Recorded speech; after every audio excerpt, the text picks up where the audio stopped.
Hermanos y hermanas de la Iglesia Bíblica Bautista Gracia de Dios, damos la bienvenida y damos gracias a Dios por tener nuevamente nuestra reunión virtual de oración este miércoles 8 de julio. Este miércoles 8 de julio.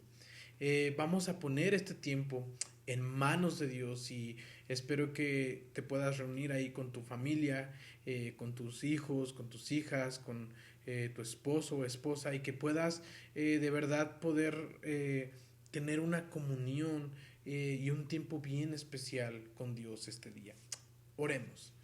Gracias Padre, gracias por tu misericordia, por tu bondad, gracias porque podemos, Señor, nuevamente estar un miércoles más reunidos, cada uno desde su casa, cada familia desde su casa, teniendo y apartando este tiempo para comunicarnos contigo y que como iglesia estemos unida y en un mismo sentir, en un mismo propósito y que como familias también podamos distinguir que tú eres el que está sobrando en medio de todo esto, Padre. Yo te pido que tú sigas trabajando en todas las familias de la Iglesia Bíblica Bautista Gracia de Dios y que este tiempo de oración también sea un tiempo en donde nosotros podamos exponer todo lo que hay en nuestros corazones, que podamos contarte todo lo que hay en nuestras vidas, desde las bendiciones, desde las peticiones, los agradecimientos que tú tienes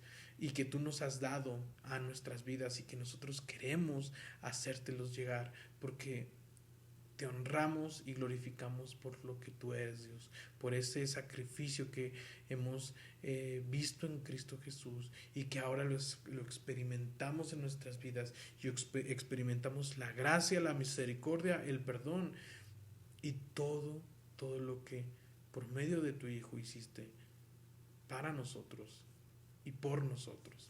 Damos gracias en el nombre de Cristo Jesús. Amén. Amén. Y bueno, hermanos, como lo hemos venido haciendo las últimas 2 semanas, quiero invitarlos nuevamente a que tomemos esta dinámica de orar los salmos, orar la palabra de Dios y que por medio también de la palabra de Dios nosotros podamos tener una oración nueva, como algunos salmos lo dicen, oración y cántico nuevo cada día y que nuestras oraciones no se hagan rutinarias y aburridas, sino que verdaderamente tengamos tiempos de calidad con Dios. Y quiero invitarles a que vayamos al Salmo 75. Salmo 75. Nuevamente yo voy a orar un versículo, voy a orar por lo que Dios me está enseñando a través de este versículo y así continuamente. Solamente voy a leer 3 versículos, pero yo te invito a que ahí en tu casa, con tu familia, puedas terminar todo el salmo, que son 10 versículos. Entonces sería algo bien sustancioso, pero también bien práctico para cada uno de los integrantes de nuestras familias. Salmo 75. Salmo 75, versículo del 1 al 10. Salmo 75, versículo del 1 al 10. Y bueno, voy a orar por este tiempo para que también Dios ilumine mi vida, ilumine mi corazón e ilumine su palabra en mi vida para que podamos tener estas palabras, este cántico nuevo y esta oración nueva para con Dios. Padre, habla en nuestras vidas por medio de este salmo. Habla en nuestras vidas, Señor. Que tú seas, Padre, el que nos ilumine, el que nos ayude a entender cada palabra. Y que por medio de este salmo, Padre, nosotros podamos hacer un compromiso y podamos responder a tu palabra, Señor. Ayúdanos, Padre, a ser cada día fieles y que de la misma manera podamos ser esos discípulos de Cristo por medio de todo lo que tú haces y por medio de la obra tan magnífica, tan grande que has hecho a través de tu Hijo para nosotros. Queremos ser fieles, Padre, y no hay nada más grande, Padre, que poder atender a lo que tú nos pides y atender y obedecer a lo que quieres para nuestras vidas. Yo te pido que ilumines y que en esta ocasión ahí las familias, Padre, yo, Señor, podamos responder a tu palabra y que por medio de este salmo como ya varias ocasiones lo dije, se vuelva una oración y una comunicación contigo que sea nueva cada día y que sea de lo más profundo de nuestras vidas. Damos gracias, Señor, por este tiempo. En el nombre de Cristo Jesús. Amén. Salmo 75:1. Gracias te damos, oh Dios, gracias. Te damos e invocamos tu nombre. Gracias, Padre. A veces solamente te buscamos para pedirte cosas. Solamente te buscamos cuando estamos metidos en problemas. Solamente te buscamos porque nos obligan y no lo hacemos de corazón. A veces solamente te buscamos como una rutina, pero tu relación con nosotros va más allá de una rutina. Tu relación con nosotros va más allá de simplemente pedir cosas. Por eso, Padre, yo quiero agradecerte en este momento. Gracias, Padre, porque tú has sido fiel. Gracias por las familias de la Iglesia Bíblica Bautista Gracia de Dios, porque tú nos has acompañado. Gracias, Padre, porque tú en medio de estas circunstancias sigues revelándote a través de tu Hijo, que vino a dar esperanza al mundo, vino a dar amor al mundo, vino a dar paz al mundo. Y en medio de esta situación, como la que estamos viviendo en nuestra sociedad, te damos gracias. Gracias por la obra tan magnífica que has hecho en tu Hijo Jesús. Gracias por todo lo que nos das, Padre. Gracias por lo que nos das en cada mesa a la hora de comer. Gracias por cada platillo que tú pones en la mesa para que comamos. Gracias, Padre, porque tú sigues obrando y porque sin duda tú te muestras de una manera y porque no hay nada más grande que conocer tu amor, conocer lo que tú has hecho al morir por nosotros en la cruz. Gracias, Padre, gracias, Padre, gracias, Dios. Dice el versículo 2, contaremos todas tus proezas, puesto que tomaré tiempo, yo juzgaré rectamente. Padre, gracias por todas tus obras, porque recuerdo lo que tú has hecho en el pueblo de Israel al sacarlos de Egipto, al sacarlos de Babilonia, al darles profetas que hablen a través de, que hables a través de ellos, porque vino Jesús. Y ahora la iglesia es ese propósito y es esa meta que Cristo quería, que tú, Dios, querías, y que ahora es parte de nosotros ese plan, Señor. Gracias por lo que has hecho en mi vida, por las proezas que has hecho en mi vida, por sacarme de la oscuridad, por sacarme de mis pecados, porque ahora tú me has dado una vida nueva y me has dado un propósito nuevo, Padre. Y tú juzgarás nuestras vidas, pero ya no conforme a nuestros pecados, ni conforme a vivir a la ley, sino conforme a vivir a la gracia. Y es allí, Padre, donde yo pongo mi vida, pongo mi corazón y pongo una actitud de siervo al vivir bajo la gracia, Padre, al vivir bajo la gracia. Pero nunca, Señor, que nunca olvidemos de dónde nos has sacado y en dónde nos has puesto como hijos tuyos. Damos gracias, Señor, en el nombre de Cristo Jesús. Amén. Versículo 3, hermanos y hermanas. Tú humillarás a la tierra y a todos los que moran en ella. Tú estableciste a sus moradores. Padre, esta tierra te anhela. Las naciones necesitan de ti, Padre. Las sociedades necesitan de ti. Yo te pido, Padre, que como Iglesia Bíblica Bautista, gracia de Dios, seamos precursores de lo que tú, Señor, has hecho en nuestras vidas para proclamarlo en este mundo, en esta sociedad y en esta tierra, Padre. Porque al mirar la creación podemos notar y podemos dar gracias y podemos ver tu revelación, Padre.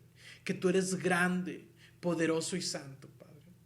Que al ver a tu iglesia podemos reflejar el tipo de comunidad que tú quieres en esta sociedad. Una comunidad que te adora, pero también una comunidad que sirve, que ama a los demás, que proclama el evangelio y que están en un mismo propósito. Tu tierra, Padre, te necesita. Esta tierra te necesita, Padre. Y yo te pido, Padre, que como iglesia podamos ser esa sal, que podamos ser esa luz en este mundo, Padre. Y que cada día, Señor,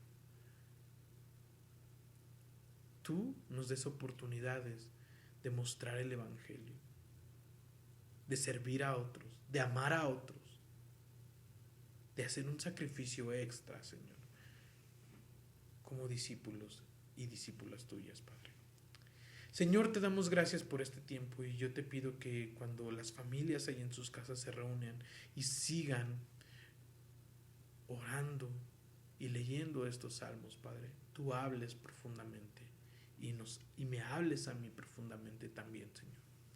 Te damos gracias, Señor, en el nombre de Cristo Jesús. Amén. Amén. Pero familias, yo les invito a que al terminar ese tiempo ustedes lo puedan seguir realizando ahí en sus casas. Y bueno, hermanos, siguiendo con este pequeño servicio de oración, que lo vuelvo a decir, es como un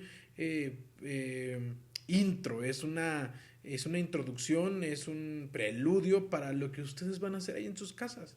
Y yo solamente quiero seguirles motivando a que como iglesia oremos, que como iglesias estemos orando y como discípulos y discípulas de Cristo.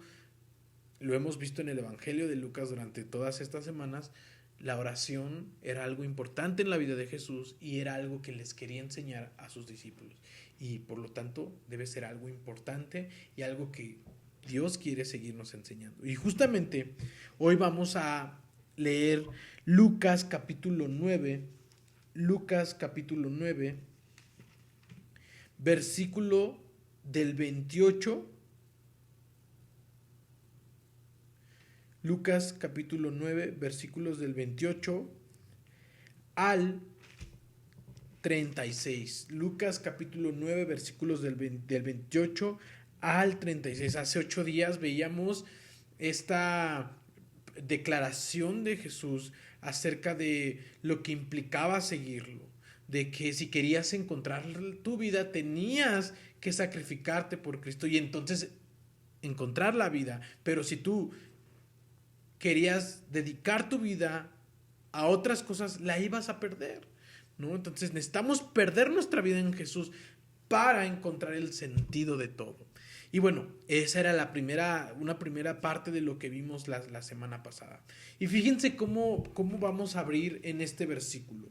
Y esta historia es muy importante y nuevamente la oración está de por medio en el Evangelio de Lucas y en esta porción. Dice, sucedió unos 8 días después de estas palabras, es decir, de todo lo que comentamos la semana pasada. Y bueno, yo te invito a que también, si quieres darle una leída a lo previo, que fue lo que vimos la semana pasada, lo vuelvas a leer. Entonces dice Lucas, 8 días después de esa declaración que dijo Jesús acerca de que el Hijo del Hombre debe de padecer, que el Hijo del Hombre debe de ir a la cruz, etcétera, etcétera, y que les dijo, síganme, ustedes quieren ganar su vida, tienen que seguirme. Bueno, estoy haciendo una pequeña resumen de lo que dice el pasaje anterior. Dice, sucedió 8 días después de estas palabras, que tomando Jesús consigo a Simón, a Jacobo y a Juan, y habiendo subido a un monte a orar, el aspecto de su rostro se transfiguró mientras oraba, y sus vestidos se tornaron tan blancos que resplandecían. He aquí que 2 varones conversaban con él. Moisés y Elías, quienes aparecieron en gloria y hablaban acerca de su partida, la cual habría de cumplir en Jerusalén. Simón y los que se hallaban con él estaban cargados de sueño, pero manteniéndose apenas despiertos, vieron su gloria y a los dos varones que estaban con él. Al empezar ellos a retirarse de él, Simón dijo a Jesús: Maestro, es conveniente para nosotros que permanezcamos aquí, hagamos 3 enramadas, una para ti, otra para Moisés y otra para Elías. Entonces surgió una voz de la nube que decía: Este es mi hijo amado, a él obedezcan. Versículo 35, versículo 36. Después de que surgió la voz, Jesús se encontraba solo y ellos guardaron silencio, y en aquellos días a nadie dijeron nada de lo que habían visto. Vamos con la primera parte. Pasaron 8 días de esta declaración de que Jesús iba a ir a la cruz e iba a morir. Y que Jesús les dice, ¿se acuerdan que había sanado a alguien? No le digan a nadie, pero después le pregunta a sus discípulos: ¿quién creen ustedes que soy yo? ¿Quién creen que ustedes soy yo? Y lo decíamos la semana pasada. Jesús sabía quién era y sabía a qué había venido. Sabía que él iba a tener que ir a la cruz, pero él no quería que se esparciera ese mensaje, porque lo querían hacer rey. Seguramente lo iban a hacer rey y su popularidad estaba mucho más fuerte cada día, y lo vimos. Acaba de sanar a 5,000, seguramente 10,000 personas lo seguían, iban a todos lados con él, pero veían a Jesús nuevamente solamente a un rey político. Y Jesús por eso les pregunta a sus discípulos: ¿ustedes quién creen que soy yo?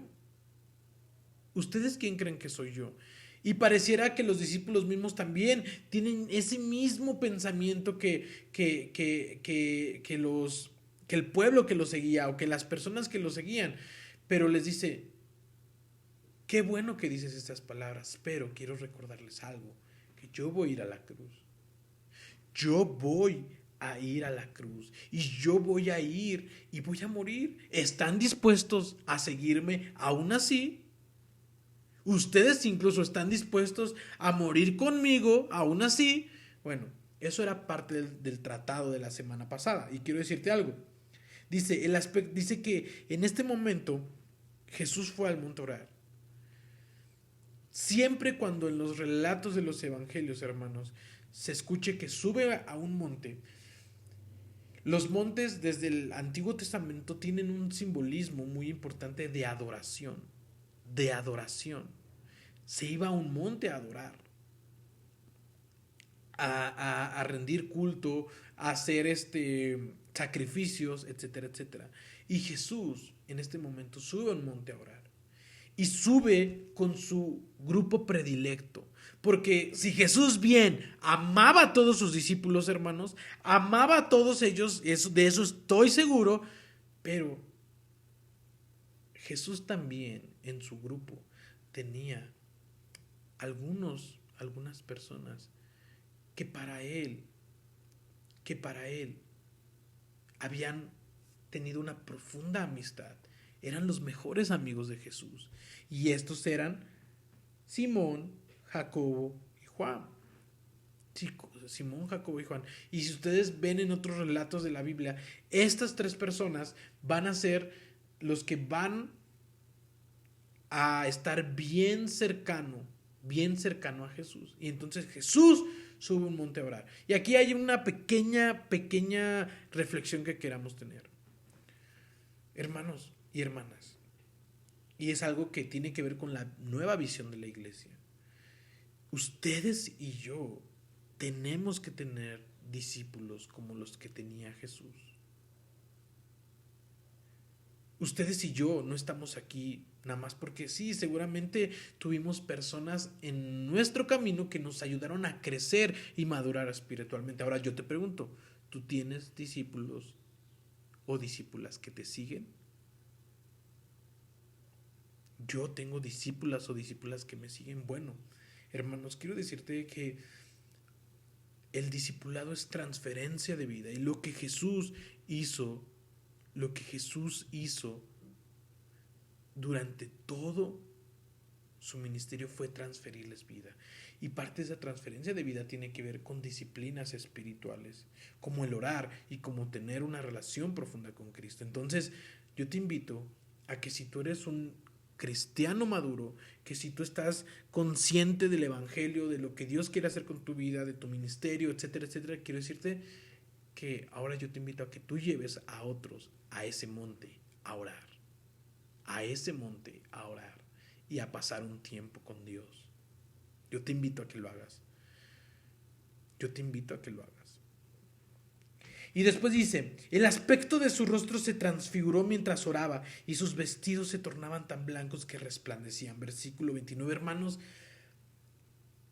Cristo es Dios mismo. Es Dios mismo. Y este pasaje o este versículo quiere relatarnos la importancia y la divinidad de Cristo, hermanos. Eso es lo que quiere relatar este pasaje, la revelación en Cristo mismo, su divinidad, su poder, su majestad. Su majestad, hermanos. Cristo es la esencia del cristianismo, del evangelio. Cristo debe de ser la esencia de tu vida y de mi vida, hermanos, y de mi vida. Versículo 30. Y aquí que dos varones conversaban con él, eran Moisés y Elías, versículo 31, quienes aparecieron en gloria y hablaban acerca de su partida, la cual habría de cumplirse en Jerusalén. Algo muy importante del Evangelio de Lucas es que el Evangelio de Lucas, hermanos, y también el Hechos, por cierto, acuérdense que Lucas y Hechos en la iglesia primitiva eran un mismo libro, luego lo partieron, pero es por el mismo escritor, que es el médico, que era Lucas, y Lucas y Hechos eso era un solo libro. Y desde el principio de Lucas, al final de Lucas y principios de Hechos, va a haber una narrativa o una historia muy persistente. Su ministerio de Jesús comienza en Jerusalén y termina en Jerusalén. Comienza en Jerusalén y termina en Jerusalén. El evangelio comienza en Jerusalén, termina la vida de Jesús en Jerusalén, pero comienza también la iglesia y la resurrección de Cristo. Entonces, durante toda la narrativa de Lucas, de principio a fin, se va a ver que Jerusalén es algo muy importante. El inicio de la iglesia, el inicio de la predicación de Jesús, el inicio de muchas cosas y también las conclusiones, pero es algo muy importante. Entonces, dice que este pasaje que acabamos de leer, que Jesús estaba resplandeciendo, estaba en todo su esplendor y que con él en gloria estaban Moisés y Elías. Y hablaban, dice el versículo 31, quienes aparecieron en gloria y hablaban acerca de su partida. La razón, hermanos, del por qué estaban Elías y Moisés, o Moisés y Elías, era porque a Moisés lo representa la ley y a Elías los profetas. A Moisés lo representa la ley y a Moisés lo representa la ley y a Elías los profetas. Y ahora Cristo viene a cumplir toda la historia de Israel y el inicio de la iglesia en Cristo Jesús. Por eso es que este pasaje quiere representar toda la narrativa, toda la historia y visión de Dios que tenía para su pueblo, pero que ahora se cumplía en Cristo. Y hablaban de su partida. Y esto es algo también muy importante porque, lo vuelvo a decir, la historia previa, que fue la que vimos la semana pasada, ahora ya concretamente se puede ver que hablaban de su partida. Es decir, imagínense a Elías y a Moisés hablando de que para cumplir toda la narrativa y toda la historia de Dios, Jesús tenía que ir a la cruz. Y justamente la historia antes, Jesús anunciaba la cruz de sus discípulos. a sus discípulos. Y hermanos, esto es muy importante porque Jesús comienza a mencionar su ida a la cruz. Y el tema de la oración en toda esta historia, hermanos, tiene nuevamente que ver. Si tú quieres hacer la voluntad de Dios, si tú quieres tomar buenas decisiones en tu vida, si tú quieres descubrir tu ministerio, si tú quieres hacer lo que Dios quiere para tu vida, tienes que orar. No hay más, hermano. La oración es la clave. La oración, como le veíamos en algunas predicaciones los domingos pasados, es la fórmula. Esa es la fórmula, hermanos. La oración, conectarte con Cristo, conectarte con Dios, conectarte con el Espíritu Santo. La oración, hermanos, la oración. Y entonces, Jesús, Moisés y Elías. Moisés y Elías diciéndole a Jesús, tienes que partir para cumplir la ley, los profetas y el inicio de la iglesia. El inicio de la iglesia. Bueno, estoy yéndome un poquito más después, pero es parte de esta narrativa. Y dice, Simón y los que se hallaban con él estaban cargados de sueño, pero manteniéndose apenas despiertos, vieron su gloria y a los dos varones que estaban con él. Y aquí podemos notar nuevamente, hermanos, cómo los discípulos aún no están en la sintonía correcta. Aún no están en ese compromiso con Cristo. Ni siquiera para mantenerse despiertos, ¿no? Y aquí viene otra reflexión para ti y para mí. Tú y yo estamos comprometidos con Cristo para mantenernos despiertos y estar conectados con Él, con lo que pasa con Él, con lo que pasa con su misión, con su propósito, con su proyecto de Cristo, de Dios. ¿Estamos en la misma sintonía? ¿Estamos en la misma sintonía? Pareciera que los discípulos todavía no están en esa sintonía. Recordemos que días después, Jesús, cuando aprenden a Jesús, los discípulos estaban durmiendo.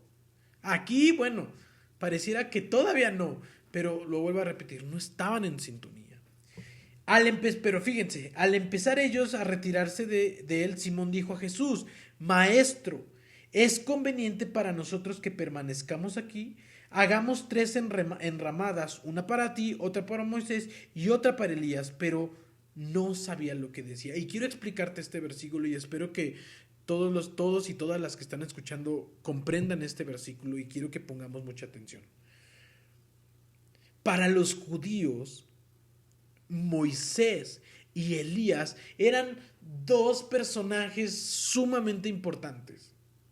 Eran 2 personajes que Dios utilizó de una manera muy importante en su pueblo y en la sociedad de toda la comunidad y toda la narración que hay de la historia del pueblo de Dios. Entonces Pedro ve a Moisés, ve a Elías, los reconoce tal vez por lo que hablan, por lo que dicen, y dice Pedro, híjole, qué increíble, ¿por qué no hacemos 3 enramadas? Y ahora aquí es lo importante, ¿qué es una enramada? Si ustedes investigan lo que significa enramada, una enramada tenía que ver como 3 casas o 3, podríamos decirlo, tabernáculos para adoración. Y podremos, con esta actitud de Pedro, hermanos, podremos notar algunas cosas. La primera es que Pedro le tiene le quiere rendir adoración a Moisés, a Elías y a Jesús. Y no solamente eso, quiere hacerlo solamente para él, es egoísta, porque dice, no nos podemos ir de aquí, Jesús, vamos a hacer 3 tabernáculos para aquí, solamente para nosotros, y que poder rendir adoración. Y fíjense lo que viene después de eso. Y mientras decía esto, vino una nube y los cubrió y sintieron miedo al ver que Moisés y Elías entraron en la nube. Entonces surgió una voz de la nube que decía, Este es mi hijo amado, a él obedezcan. Lo que creo que quiere enseñar este pasaje, estos últimos versículos de esta narración es: Pedro, estás equivocado. Número uno, al único que tienes que rendir adoración es a Cristo. Pedro puso al mismo nivel a Moisés, a Elías y a Cristo. Y hermanos, eso es un error. Necesitamos poner a Cristo sobre todo. Sobre todo. Tú y yo, que estamos poniendo por encima de Cristo. ¿Qué estamos poniendo por encima de Cristo? Nuestro trabajo, nuestra economía, una persona, la Biblia misma, ¿estás poniéndola por encima de Cristo? No, hermanos. Cristo. Cristo. ¿Un templo le estás poniendo por encima de Cristo? No, es Cristo. En esta pandemia estás poniendo el no ir los domingos por encima de Cristo. No, hermanos, Cristo. Cristo, Cristo, Cristo. Y entonces escuchas una voz que dice: este es mi hijo amado, a él obedezcan. ¿A quién tenemos que obedecer? ¿A Moisés? ¿A Elías? Bueno, son testimonios, son personas importantes, pero ¿a quién tienen que obedecer? A Cristo. A Cristo, hermanos. Cristo es la nueva ley. Cristo es la revelación de todo. Cristo es la nueva forma en como tú y yo adoramos a Dios. Cristo, Cristo, Cristo. Y número dos, de estas últimas enseñanzas que tiene que ver este versículo este pasaje es: subieron a un monte a orar. Y Pedro quería quedarse allí. Para él, quería solamente tener esa gloriosa presencia para él. Y en ese momento, Moisés y Elías se van en una nube. Jesús se queda ahí, pero no se queda en ese monte a recibir adoración.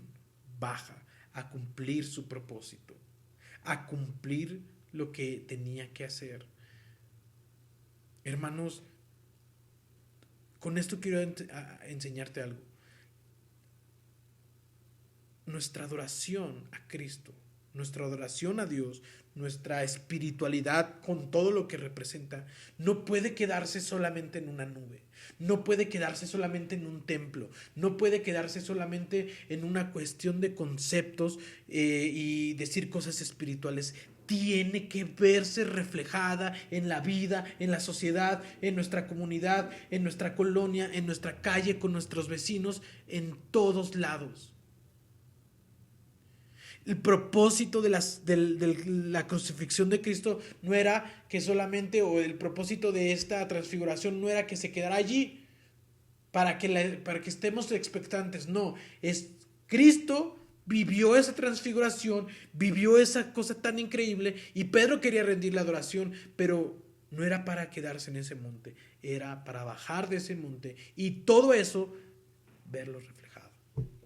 Hermanos y hermanas, de la misma manera, Cristo murió en la cruz, Cristo nos dio salvación, nos dio gracia, nosotros podemos comunicarnos con Él, podemos leer su palabra, podemos orar, podemos tener una relación personal con otros cristianos, pero no se queda para quedarse, no está eso para quedarse en el monte, para quedarse en el templo, para quedarse en nuestras mentes. No, es para experimentarlo de día y de noche, de día y de noche.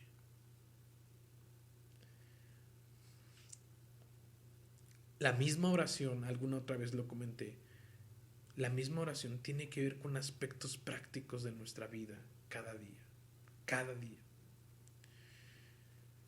Y hermanos, hermanas, yo espero que esta noche, tarde, nosotros podamos entender esto y que nuevamente esta palabra y esta reflexión de Lucas sea de bendición para mi vida, para tu vida y para la vida de la iglesia. Hermanos y hermanas, Dios les bendiga, y ahorita que ustedes van a estar orando ahí en sus casas, reflexionen sobre esto lean el salmo que acabamos de leer, oren sobre esto y que otra vez todo esto lo podamos llevar a la práctica, a la práctica, a la práctica. Damos gracias a Dios por este tiempo. Antes de despedirme, quiero que oremos por la amiga de nuestra hermana Leti, que se llama Mari Carmen. Nos compartió que tenía COVID. Oremos por ella, hermanos y hermanas. Damos gracias por la recuperación de Normita y Roberto. Gracias a Dios por sus oraciones, gracias por los que de una u otra manera estuvieron apoyando, por los que han estado ahí presentes. Gracias a Dios por sus vidas y mantengámonos así, hermanos, siempre de una manera alertas y de una manera con amor, pensando en todas las familias de la iglesia, en todas las familias de la iglesia. Y hermanos, para terminar, un pequeño anuncio. El próximo domingo vamos a celebrar la Cena del Señor. La Cena del Señor, quiero decirles y quiero disculparme porque se debió de celebrar el domingo pasado, pero bueno, soy humano, hermanos, y lo olvidé. Pero este domingo la celebramos en nuestra reunión dominical. Hermanos, tengamos los elementos listos para la celebración de la Cena del Señor y también para continuar con nuestra serie del libro de Efesios, la carta suprema. Hermanos y hermanas, ahora sí, Dios les bendiga. Dios les bendiga.